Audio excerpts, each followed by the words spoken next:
একজন শান্ত স্বভাবের ক্রিকেটার হচ্ছে সাইফ হাসান, কিন্তু ব্যাট হাতে ঝড় তুলতে পারেন, যেটার প্রমাণ দিয়েছে এশিয়া কাপ কিংবা আফগানিস্তান সিরিজ অথবা ওয়েস্ট ইন্ডিজের গড়ের মাঠে। বলতে গেলে একাই একের পর এক ছয় মারে।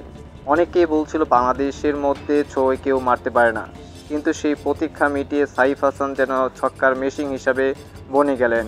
ওয়েস্ট ইন্ডিজের অ্যাগেনস্টে তৃতীয় ওয়ানডের মধ্যে একের পর এক ছক্কা হাঁকাচ্ছিলেন। যেখানে বলা হচ্ছিল সেটা বোলিং পিচ, সেখানের মধ্যে একের পর এক ছক্কা হাঁকাচ্ছিলেন। সেখানে 4-এর তুলনায় 6ই ছিল অত্যাধিক, যার পরিপ্রেক্ষিতে বলা যায় বাংলাদেশ দীর্ঘদিন যাবৎ পর একজন 6-এর মেশিন হিসাবে সাইফ হাসানকে পেল, যেটা হয়তো আরও দীর্ঘক্ষণ যাবৎ ধরে রাখা প্রয়োজন বাংলাদেশের জন্য। ছোটবেলা থেকে সাইফ হাসানের ব্যাটে ছিল ঝরানো ইনিংস, যেখানে অনূর্ধ্ব-19 টিমের মধ্যে সেরা তারকা ছিলেন সাইফ হাসান। তার পরিপ্রেক্ষিতে আসলেন জাতীয় টিমের মধ্যে নিজের সেরাটা দিচ্ছেন। বাংলাদেশের গত যেসব প্লেয়ার এসেছে সেই সব প্লেয়ারদেরকে ছাড়িয়ে যাচ্ছেন তিনি। দেশের গণ্ডি পেরিয়ে বিশ্বের দরবারে নিজের নামকে উঁচু করে ধরছেন। বাংলাদেশের যেখানে 6 মারতে পারছিল না ব্যাটাররা, কীভাবে 6 মারতে হয় সেটাই দেখাচ্ছেন সাইফ হাসান, যার পরিপ্রেক্ষিতে বলাই যায় বাংলাদেশের এক অন্যতম নক্ষত্র পেয়েছে সাইফ হাসানকে।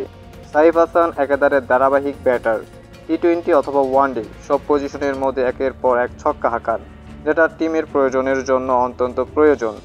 আপনি যদি দেখেন প্রতিটা সেশনের মধ্যে নিজেকে কিভাবে অকুতোভয়ভাবে তুলে ধরেন, একের পর এক 6 মারেন, যেগুলো হচ্ছে 80-90 মিটারের ছক্কা।